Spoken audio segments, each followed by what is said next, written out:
He's the CEO of the company. How can he just vanish from the screen like that? When he came back, he told me, Ki, Khanna Saab, I am in this company in ITC for last 25 years. And as the CEO, I'm working here and company can work without me. As you are under this मुगालता, ये confusion है आपको कि आपके बिना company नहीं चलेगी तो ऐसा नहीं ये स्पेस नहीं हुए हैं कंपनी में आप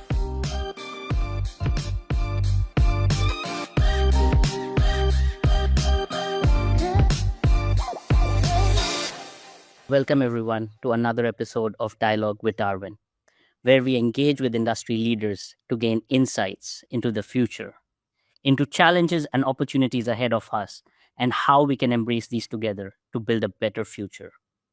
It's an initiative aimed at bringing forth thought-provoking conversations that will actively shape the future of work.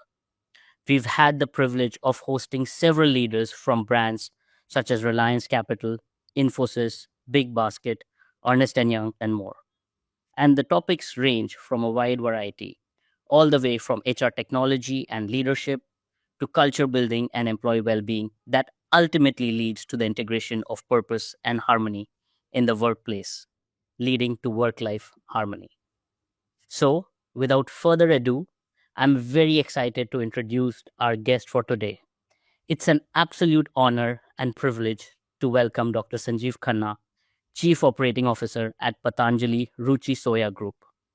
With over 3 decades of leadership experience, Dr. Khanna has held key roles at renowned organizations like Honda Cars, Samsung Electronics, ITC, Metro Cash and Carry, and Big Basket. He is also the founder of the Academy for Self-Maximization and India's first Ikigai coach. Good morning, Dr. Khanna. Welcome to Darwin Box, and thank you again for your time today. Very good morning, Rahul, and thank you very much for having me here. Looking forward for an interesting and exciting interaction. Same here, same here. So, Dr. Khanna, before we jump into more around leadership, technology, organizations, I wanted to start out on a lighter note and take this opportunity to learn a bit more about you and your career journey so far. Okay, so briefly, you have already shared. I had started off with Honda Cars. That was my first assignment. One thing which is worth mentioning here, that I had decided right in the beginning of my career when I was doing my management, that if I leave an organization, I will leave that industry. If there is anything to learn, contribute, and grow, I would continue with the same organization because as you can see, whether it is Honda, Samsung, ITC, Metro Cash and Carry, or Big Basket, or Patanjali, each one of them had their own growth trajectory, and they all are great organizations in their own right, world over.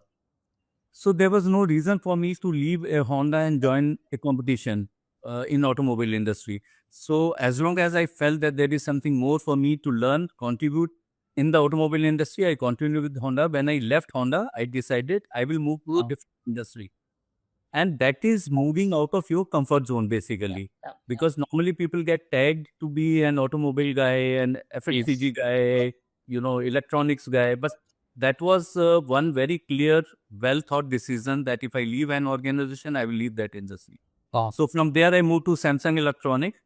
And when they were setting up their operations in India, fortunately for me, I believe that I'm extremely lucky that all these 6 organizations that I worked with, I joined them in the project phase when they were setting up their businesses. Yeah. Or they were in very initial stage of the businesses. Sure. So that was the stage where there was a lot of opportunity to learn and contribute. Because when you join a project phase organization, then you need to answer some very basic questions like what kind of size of the team I need to have, how to do this activity, what kind of network we want to have. So you answer those basics. So in each of these organizations, all the 6, I joined in the project phase, and those were also all together different industry verticals. Nice. So automobile, electronics, then fashion, lifestyle, then of course it was wholesale, retail, e-com. So different industry verticals. So the learning goes on. And that's what I very firmly believe is the crux of the excitement in life and in the professional life for your success also. Great, great. I love the fact that you mentioned about that when you left the company, you left the industry, and you stayed on as long as you felt that there is some more learning left there for you. So I think that's definitely a great philosophy to live by, and definitely something that I can personally take, because I think if I now I'm comparing and thinking about my journey, I've pretty much been in the similar tech space. So maybe I think perhaps sometime around my next move, I need to think about changing the industry as well. Right. But it is also stepping out of your comfort zone. So Yes. every time you have to pay that price. Yep. Moving out, getting into a new trajectory, a new territory, and you just don't know how things are going to work out here. Yep. But if once you start understanding it, then you are that much more enriched Yes. person in the organization. Absolutely. Absolutely. Great. So just a little bit of follow up on that, right? Just transitioning into leadership, right? And culture building.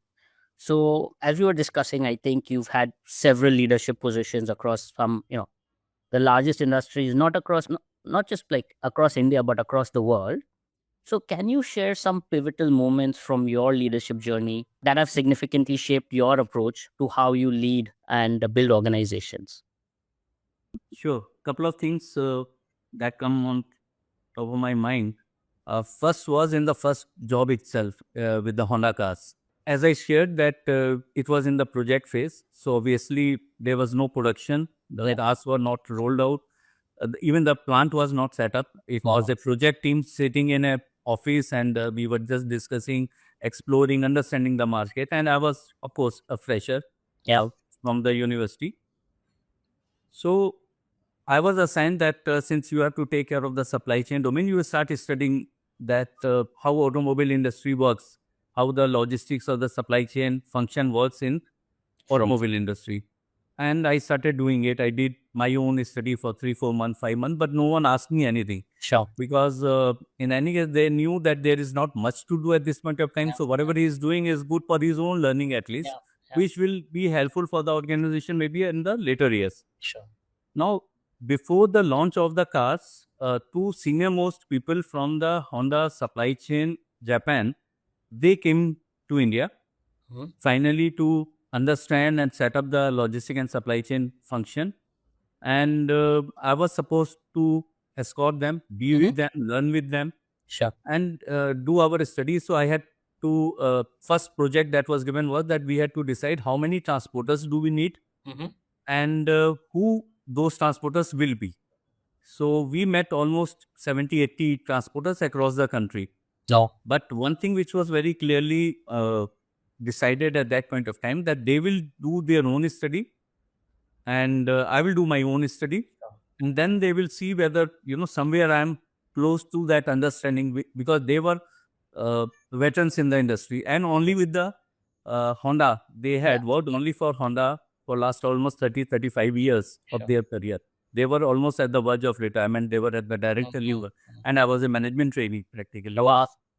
So, and of course, there was one interpreter, the Japanese interpreter, who was with us because at that point of time, Google was not there to help us with the Sure. translations. So Yep. we had one interpreter, and we started doing our study. And it was almost a 1 month or 1.5 month to study the country across. And we visited various transporters, interviewed most of them. We visited their facilities to assess their capabilities and all that, whatever exercise we were to do. Now, when we came back and we were supposed to make the presentation, so I was asked to make the presentation first because they knew that there will be less content, less meaning. So, and it will be a smaller study. So, let's understand from him. And then they will give the real picture, what we Yeah. have to do and how we have to do. Strangely, I recommended that we should have 20 transporters. Okay. And they also recommended we should have 20 transporters. 20 transfers. I said, out of those 80, these should be the 20. Incidentally, the 20 of mine were matching with their 20. They're 20. Number one was their number one, number two was their number two, number three was their number three. So 1 to 20, it was total alignment. Match. Yeah. Now, when that happened, they thought, कुछ तो नकल करी है कहीं से वापिस से तो उन्होंने बोला with the interpreter they started asking कि have you shared anything with him? Yeah. Yeah. She said, no. No. And there was no such interaction and no need. He never asked for anything. And that was an eye opener for them as well as for me Yeah. as a professional, that after 35 years of having worked with Honda cars in Japan, when they studied something, and after coming out of my university, doing my management, and in 6 months, I was able to exactly do the same study, similar study. Yes. Yeah. Yeah. That gave me a lot of confidence. What it told me, or what it taught me, was that if you are focused on your work area and you are doing it in an impartial manner, in a fair manner, then there is a divine intervention and the divine connect that guides you towards the right thing. And that was one of my very, I would say, transformatory learning, Sure. which lived with me till date. And I still go with that understanding and with that belief. So that was one very critical learning. The second learning that comes to my mind is in ITC when I was working. Uh, Having worked with Honda and Samsung earlier, both these companies, the Japanese people and the Korean people, they are extremely workaholic. Yes. So I also got into that culture right from the beginning. When I came to ITC Limited, uh, I found that my boss every quarter he takes 5 day off, which becomes 9 day off because it was a 5 day week. Friday weekend. Yes. 15 days off, and he will just vanish. And vanish means you cannot connect with him over phone, over mail, or anything. Sure. And I thought, how can he do that? He's the CEO of the business. Yeah. I'm just one of the functional head, a supply chain head, but he's the Hey. CEO of the company. How can he just vanish from the screen like that?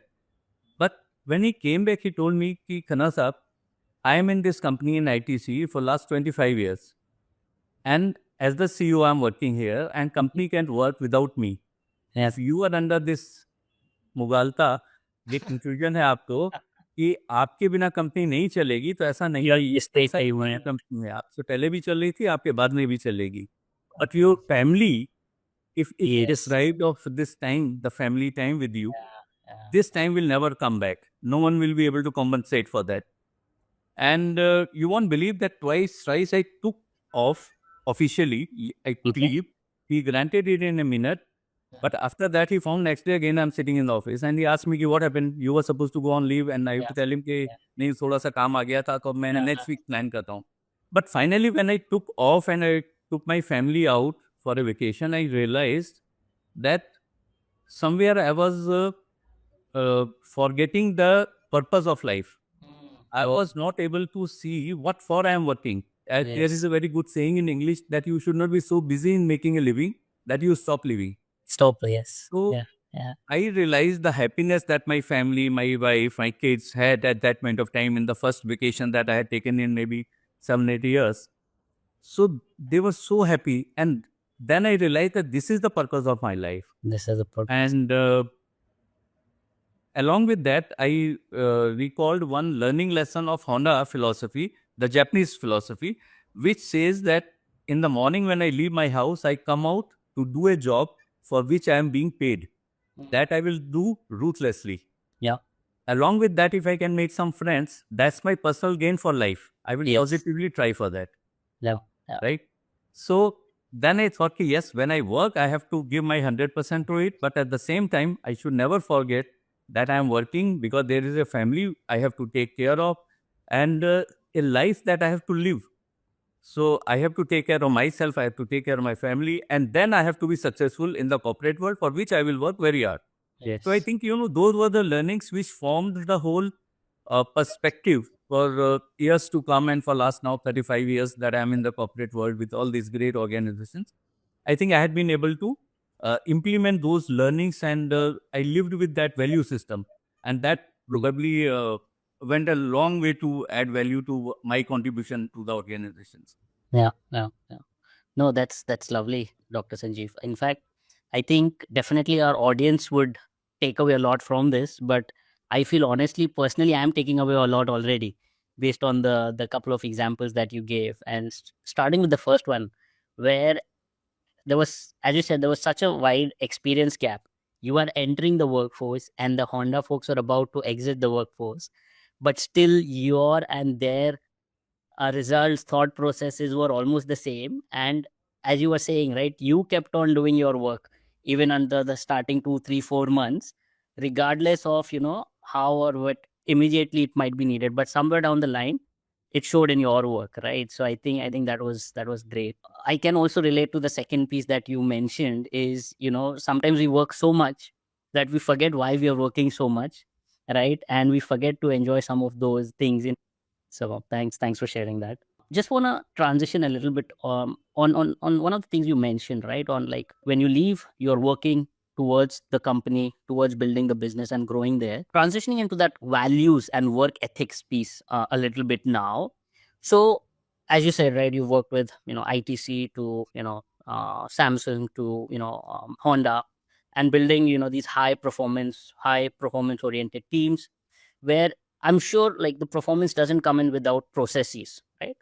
Could you share some things for our audience where you implemented some sort of a operational change or a process change that was very successful, and perhaps what was the challenges and how did you maybe go ahead and address them to see, that, this was a successful change that you brought in? To be honest, without sounding pompous, in 35 years of my career, I would have got at least 14, 15 promotions to be where I am today. Yes, absolutely. From the management trainee to, assistant officer to officer to uh, assistant manager, again to Yeah, manager, senior manager, and all that. So when you grow that way, one thing is for sure that you have been contributing to the organization, then only then exactly. in a sustainable manner, then Yes, only you get the growth and recognition. So basically what happens that everywhere that means that there would have been some process improvement, because I very firmly believe that it's only two pillars. I mean, throughout my career, I have believed in that. There are two pillars that you have to focus upon: people and process. sure. If you have the right people, they will bring the right processes. If you have the right processes, it will help you to get the right people. Nice. So people flourish when and perform well. They feel excited, they feel passionate when the right environment is given. Yeah. The right environment, of course, one is the human behavior part of it, and the second is the process part of it. Now, to give you an example, how things, small things change. Actually, again, something very important here to mention is that we always look forward to do something very fantastic, something very brilliant, out of the box. Yes, we Yeah. have to do, but you don't have to think that you have to think out of the box. Sure. Okay, you only have to look for the solution. Yeah. If you are able to offer the solution, you will find that it was out of the box later. People will realize that some of those things that you have done are out of box, but you are thinking that I have to take Think out of the box. that doesn't take you anywhere. Yeah, it's So I remember when I joined ITC Limited, again, we were in the project where we had just started with one store at that point of time, Will's Lifestyle. And of course, Madra Garment and Arvind Mills, they were the market leaders. And like them, we followed the suit, and we started taking one of the logistics service provider for our complete distribution and reverse logistic also. Now, reverse logistic in the fashion industry is extremely critical because every day there are broken sizes. That means, you may not have the large, small, medium, sure. Sure. uh, all sizes available. You may not have all the colors available. Yeah. So if you don't have one complete set of sizes and colors, most of the good brands will not deploy it on the shelf. Exactly. They will remove it. Yeah. So the reverse logistic is also extremely important. Critical. Yeah. Now, when we were doing it, we were using a particular methodology or a particular pattern for distribution and collection of the garments back in the evening. And one piece of the shirt or the trouser or top or the bottom, it used to cost us logistically at that point of time, if I remember correctly, around maybe 5 rupees a Okay. piece. Yeah. So 5 rupees to deliver, 5 rupees to collect back. Sure. We did it for about 6 months or 7, 8 months, and then I just thought that it's too much of a cost. I mean, if I have to do it personally, how will I do? Yeah. I will go collect the item, and if I have to return, I will go and deliver the item. And by that, my cost can't come 10 rupees, right? Yeah. Exactly. So what I did, I hired a eco vehicle Yes. with eco. Yeah, yeah, yeah. I know. And from that vehicle, I started delivering. It used to be a milk run kind of a thing. It used to go to different store and deliver. And the same vehicle, after delivering to the last store, it used to pick up the material and come back to the first store and bring it back. Wow. My cost came from 5 rupees to 50 paisa. Oh, Almost. wow. Now, the moment we did it, even our service partner did not realize it for 2, 3 months. When suddenly they felt our billing to Billing going down. is dropped down. So they came and tried to understand what we are doing and where this business is going, maybe to competition. Yeah. And we told them, no, there is no competition. You are the only service provider. Yeah. Yeah. But then we told them that this is one exercise that we have started 2, 3 months back.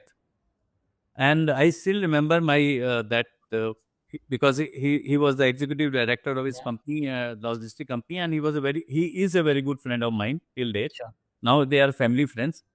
So he said कि खन्ना साहब आपके साथ दोस्ती तो हमेशा रखेंगे, काम दोबारा कभी नहीं करेंगे, क्योंकि ये तो मतलब आपने आज शुरू करा है कि अब देखना कि थोड़े दिन में it will go to all the competition and they will also start doing it.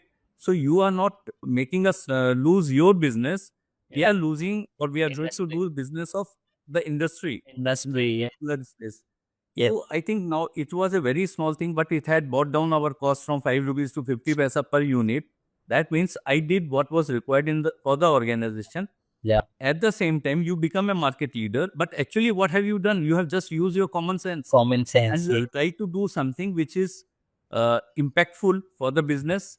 And also, it is satisfying that you are actually setting up a trend in the market. Yeah. So that is the way in different organizations, different processes would have got implemented. This is just to share one of the example, but basically my one again message here would be, you don't have to try hard to think out of the box. You simply have to give solution to your business. Don't think that whatever I had learned in Honda will be helpful for me in Samsung, or whatever I had learned in Honda and Samsung will be helpful in ITC. I don't have to necessarily pull that concept and push it here. I just have to look my problem and my solutions. As long as I'm doing those learnings in any case are with me to help me, guide me. Yeah. So that's how I think we all need to offer our services and our solutions to our organizations. Absolutely, absolutely. And then I like the point that you made, because typically when leaders change organizations, they carry their processes, some of the things that they did in a different industry, and try to do it. At times it works well, but at times it doesn't, because you're bringing in a solution that worked in a different company, different industry. And even if it's the same industry, perhaps they were at a different phase in their journeys. So that solution may or may not fit, right? And yeah, loved the example that, let's not break our heads trying to think out of the box. Think about a solution, it will turn out to be out of the box in itself, right? So, no, that's awesome.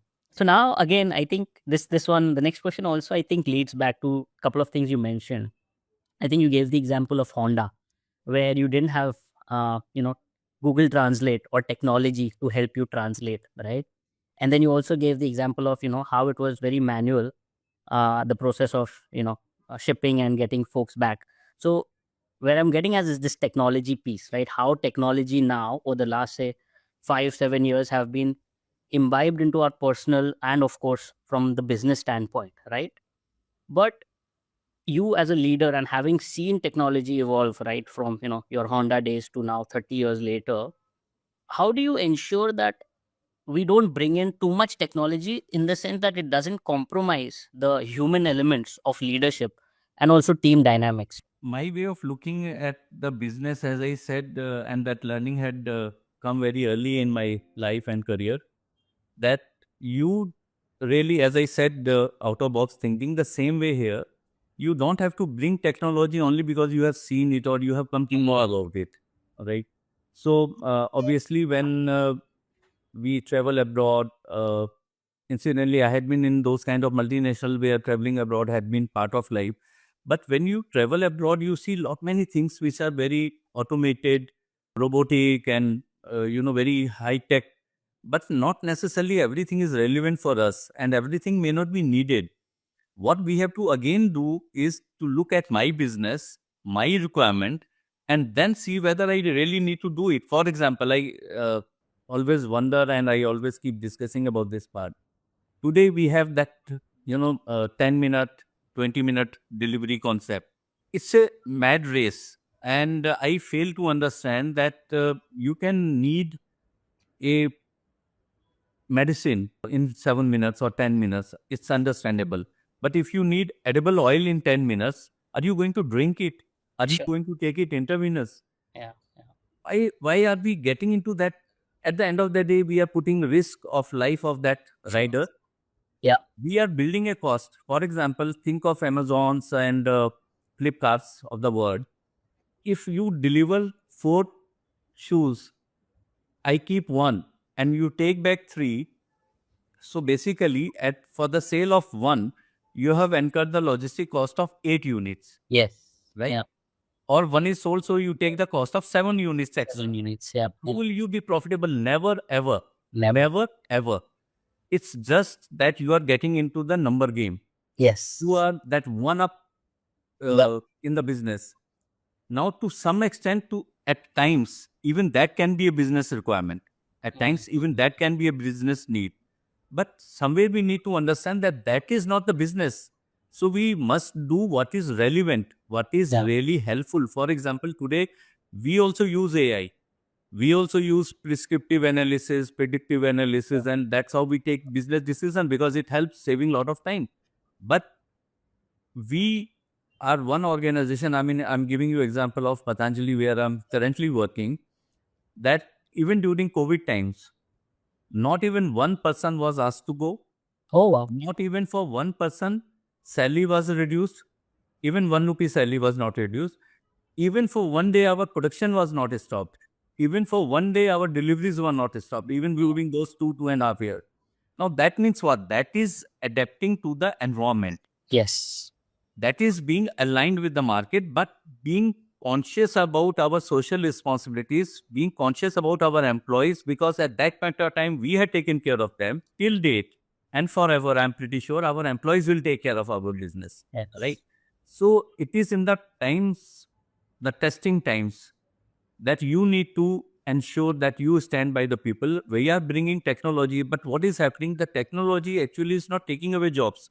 Technology is only changing the jobs.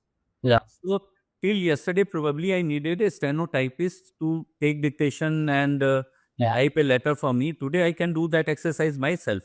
Yep. But when I am doing it myself, then there are a lot many administrative things for which I need some support.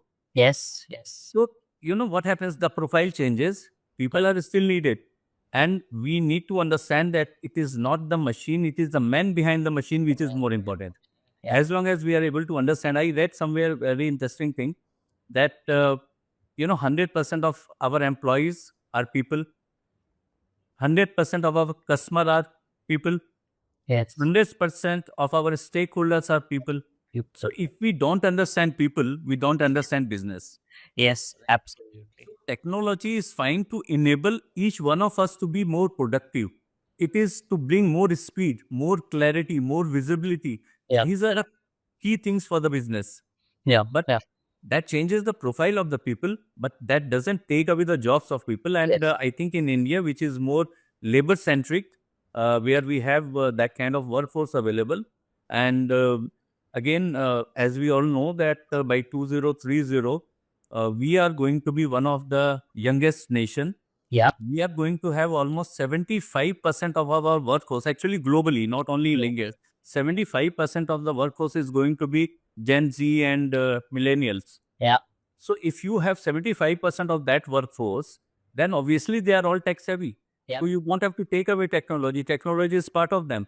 Maybe our driver or our mates are more familiar with even Apple or any other mobile, and they are able to do everything that you want to do. Yeah. So I think technology and the human resources, we need to ensure that we understand it is the man behind the machine which is more important, then bring the technology which actually helps us in bringing more visibility, more transparency, more speed.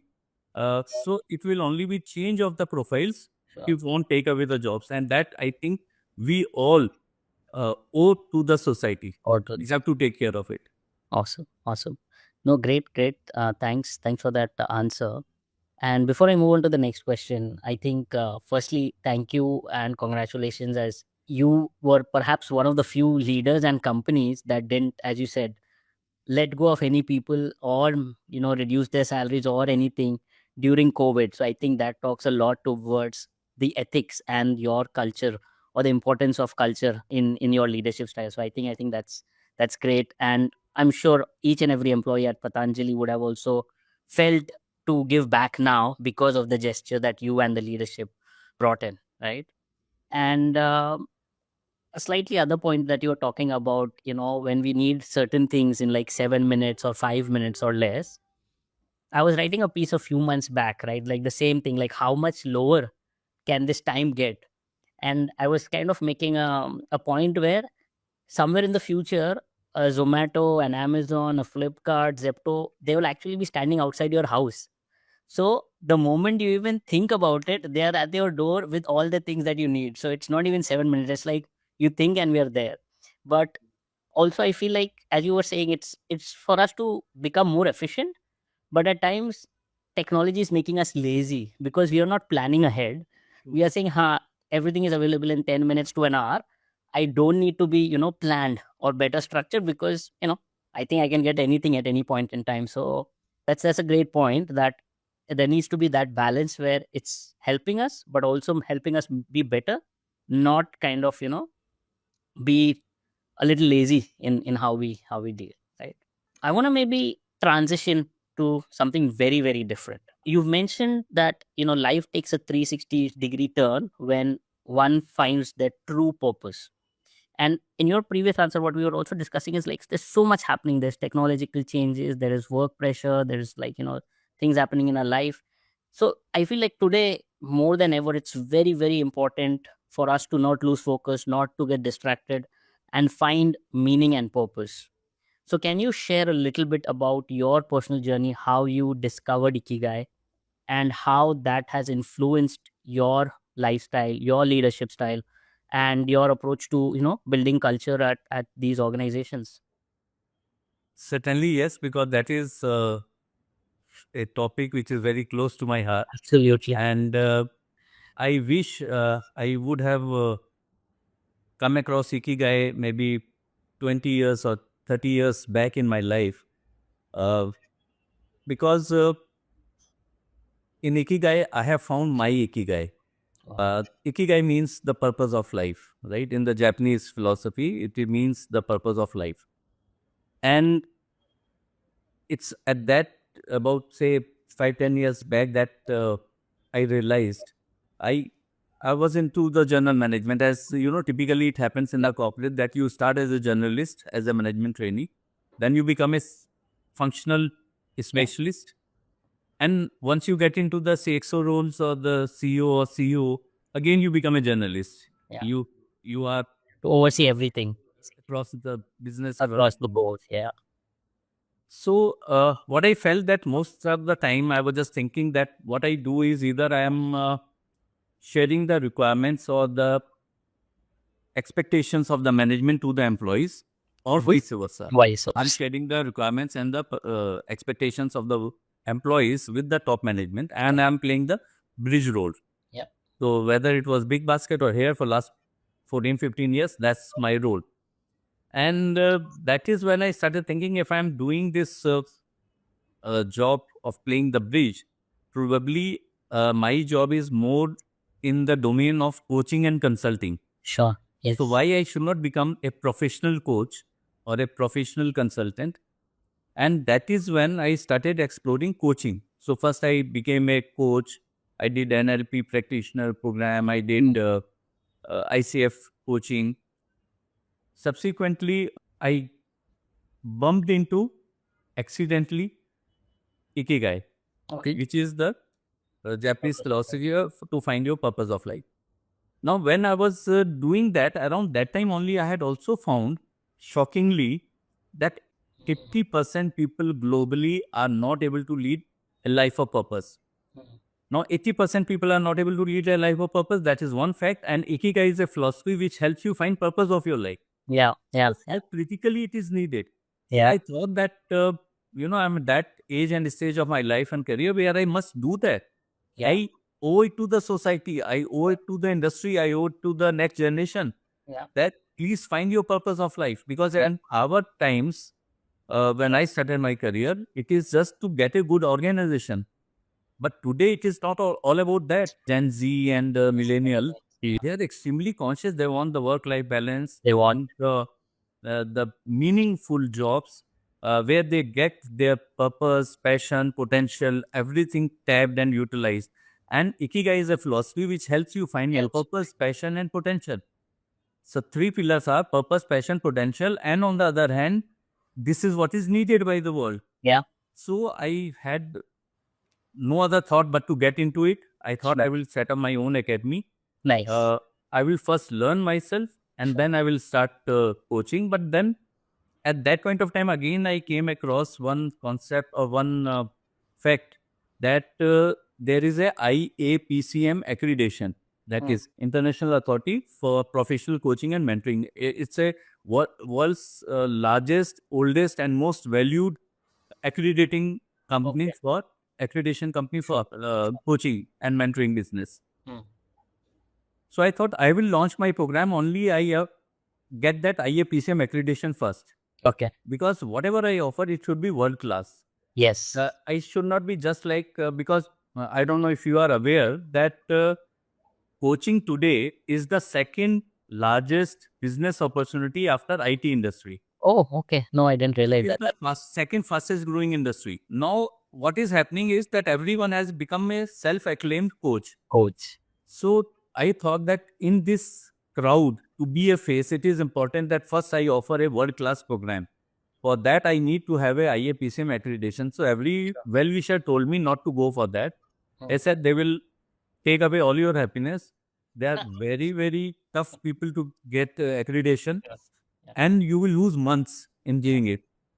But I was determined that without getting IAPCM accreditation, I will not launch my program. I will not launch my academy. So I did it. It took us about 7, 8 months time. So things got delayed by 8 months or maybe a year. But I was happy because Okay. the day I launched my programs which are That's it. IAPCM accredited. So Yep. when you do my program, you also become a globally accredited coach. Nice. Nice. So I wanted that it's not something, because I knew that even if I coach 10, 20, 50 people in a month or 100 people in a month, it is not going to bring the transformation in 140 crore people in the Yeah. country. Yeah. So to do that, I need to train the trainers, Train the trainers. Yes. inculcate that culture of learning. Sure. And to do that, it is important that your program is a world-class program and then you get into it. So in Ikigai, basically, what we tell people how to find their purpose of life. And today, the beauty is that there are psychometric tests available to enable you to find your purpose, passion, and potential. So you spend Okay. 8, 10,000 rupees and you realize your 4% potential. now you are say doing an X job and you wanted a Y job, but your actual passion is in singing maybe. Mm. Mm. Whether you will be best suited for singing, whether you will be best suited for an IT job, whether you will be best suited for coaching, you put up that as a question, and that score will tell you where is your passion, Wow. where is your purpose, and where is your potential. And if you are not having the potential to do a job that you want to do, so what are the areas of improvement? How do you Improvement. train yourself Get to there. reach there? Yeah. Yeah. What more do you want? And Yes. after that, we spend millions, thousands on food, on marriages, on cars, on buyouts, but we don't spend that 10,000 rupees on our own Never. to realize our own Yes. purpose. Yeah. Yeah. And the difference of finding that purpose is the difference between an ordinary and extraordinary life. Yeah. That is the difference between a Vinod Kambli and Sachin Tendulkar. Yeah. Okay. So Nice. Vinod Kambli had more Talent. caliber, as people say, more talent. But then who capitalized more? Tendulkar, Yeah. because he was very focused. So we Yes. need to realize our purpose first. We Yes. just don't have to be there for the heck of it. You Yeah. need to be there because that comes from within. We have Exactly. our own USP. Each individual has their own USP. You have your own USP. If Amitabh Bachchan tries to be, in cricket ground and Yeah. Tendulkar tries his hand in the acting, They they will will be never able to know. do it, but they may not be that successful. He may Yes. not become, Tendulkar may not become a star of the millennium, Yeah. or Yeah. Amitabh may not become Yeah. god of cricket. They Yes. may play, they may act, but still, because the Potential. inner self, the natural given potential is not that. The Yes. natural potential is realizing, and that is why they are there. We're there. Yeah. Yeah. Yeah. Awesome. Awesome. No, that was great. That was lovely. And maybe for our listeners and for the audience, where can they find more about your academy, any website or anything? Yeah, we do have a website with the name www.selfmaximization.com. Sure. And even I am one Sanjeev who has double V in the name. I saw that. You saw that. Yes. Yeah, so with that double V also, if you type Dr. Sanjeev Khanna, you will be able to Yes. come to self maximization. Yeah, Okay. yeah, yeah, yeah. No, no. In fact, I think when we were interacting, I noticed that I was in my mind as well to discuss that. But so, Dr. Sajeev, this has been great. I think we're coming towards the end of our time. So, firstly, thank you so much for reminding us about the power of purpose and continuous learning. And your goal, as you said, is to train the trainers that can then scale. So, I think your philosophy of like finding the solution at the root cause, what you did with the logistics piece, now what you're doing with the trainers, I think that's going down a long way. That, hey, let's find the solution and it will automatically be scalable and out of the box. So this was great, very enlightening. And before we end, we do something similar to you might have seen in some shows like Coffee with Karan, like a rapid fire round. We don't have a great hamper, but I'm hoping your responses and these questions will make it equivalent to the fun hamper. Yeah. Look forward. So we have a set of 5, 7 questions ready. So if you can quickly answer those. With 2025 coming up, what's something that you are really, really looking forward to? I'm very seriously working to relaunch Academy for Self Maximization and the Ikigai programs. I am focused in supporting the various startups and MSMEs in the country Okay. because that's a huge population Sure. who are struggling to build their businesses. For last 35, 37 years, having worked with these kind of great organization and added my bit of value in building those businesses, Rolling those up. and I'm still on board of couple of startups and MSMEs, and I believe that their challenges are not any different. Their challenges are same what even Honor and Samsung had. The approach is different, Okay. and that mindset is different. That means our tagline of Academy for Self Maximization also says, "Better careers, better lives, better planet." Nice. Very nice. So that's our focus. That how do we make better careers, which makes better lives, and then Sure. it will be a better planet. Awesome. Nice. What's your favorite book that you believe everyone should read? Only one. I mean, there are books are like it's like family, so you love everyone, All the books, yeah. and you cannot say that this one One is a is better than favorite. that one because in every book you have huge takeaways. Depends on you that how much you are able to get, and at different times you read the same book and you have a different takeaway. Yeah. Right? That's the power of reading. But there is one book, How Do You Measure Your Life? Okay. By Clayton, if I remember the author name correctly. Sure. How do you major your life now हमारे यहाँ क्या होता है कि हम बच्चों को क्या सिखाते हैं तुम्हें बहुत बड़ा आदमी बनना है हाँ. ना? बड़ा आदमी मतलब क्या साइज में बड़ा 100 किलो का हो जाए बड़ा मतलब क्या 100 करोड़ का हो जाए Yeah. Yeah. बड़ा मतलब क्या we have to rather tell them that once you grow up be a happy man be a happy girl and spread that happiness all around you. Yeah. Yeah. If you are able to do that then actually you are a big man. Yes. If Exactly. you are not doing that, then you are just not lived the life. If you have Yes. not felt happy, you have not felt contentment, then you are not really, you have not done anything in meaningful in life. Because you are not an ATM, you are a man or a woman and you want to live the life to the fullest. So it is very important. How do you measure your life? I would recommend very strongly everyone to read that book. And actually that also reminds me like a Steve Jobs quote, right? Your time on this earth is very limited. Don't waste your time living somebody else's life. Excellent. What somebody else wants it. So I think that's what you also know. So thank you so much, Dr. Khanna, for sharing this incredible insights, wisdom. At least for me, it has been an enlightening session. And I'm hoping it's the same for our audience as well. So thank you for this time today. And until next time, keep learning, keep growing, and keep leading. Thank you so much.